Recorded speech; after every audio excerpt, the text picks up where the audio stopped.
Энэ бол ичдийн орон. Энд хүүхдүүд тоглож, хөгжиж, суралцаж, төрөл бүрийн дугуйлан секцэд хамрагдаж хамгийн чухал нь аюулгүй мэдрэмж авдаг.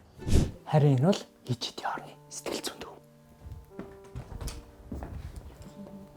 Яг ийм сэтгэл зүйн төв ичдийн орны 6 салбарын 4-дөр нэдэг. Сүүлийн хэдэн жилүүдэд ганцаарчсан болоод бүлгийн зөвлөгөө, нэмээд дээрээс нь сургалт арга хэмжээ хэмжлэн байдлаар 5457 хүн үн төлбөргүй сэтгэл зүйн зөвлөгөөг ичдийн орноос авсан байдаг. Тэгвэл энэ төвийн үйл ажиллагааг ямар нэгэн том компани аль эсвэл төрөөс биш, харин Австрал цугаа ичдтэй ах эгч нар буюу Лантун төхөө Австрал салбарын хандивлагч нар хариуцдаг юм.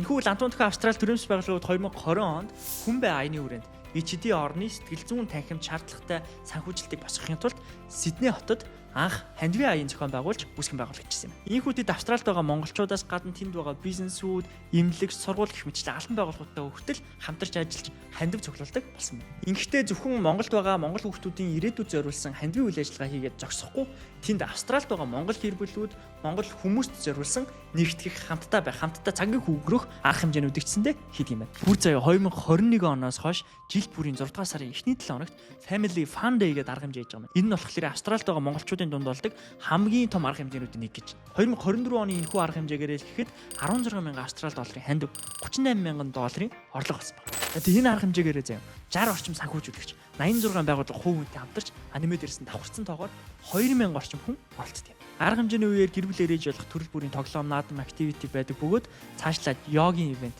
шидэт туутайн, зумба ивент, ичдтэй гүүгчэд гэх мэтчлэн төрөл бүрийн үйл ажиллагаанууд болт юм байна. За тэгэхээр энэ арга хэмжээгээр давхар Австралид байгаа монголчууд хамтдаа байх орон зай бий болгож ийн гэсэн үг шүү дээ. Тэгээ бас нэг амар гоё мэдээнд юу байна гэсэн чинь энэ байгууллагын буюу ичдийн орон Австралийн Австралид байгаа монголчуудын дэмжиж санхүүжүүлж ажилладаг одоо бүжгийн клуб байгаа байхгүй ичдийн орны. Тэр бүжгийн клубын хүүхдүүд энэ 2024 онд Азийн бүжгийн тэмцээнд оролцоод Азийн аваргаас 3 алт 9 хүрэл медаль хүртсэн. За үргэлжлүүлээд ярих юм бол хүүхдийн сэтгэл зүйн эрүүл мэндийг дэмжих зорилготой AR технологитой Teen Box гэж сурах хүчийг санхүүжүүлж гаргасан. За нэмээд дээрэс нь хүчрхэг хөвгүүдийг бэлтгэх зорилготой хөвгүүдийн хөтөлбөр гаргаад тэрийг 5 дахь жилдээ хэрэгжүүлж байгаа ч гэдэг юм уу. За ер нь ичдтэй ах эгч нарын ажлуудыг яриад их юм бол дуусахгүй дээ.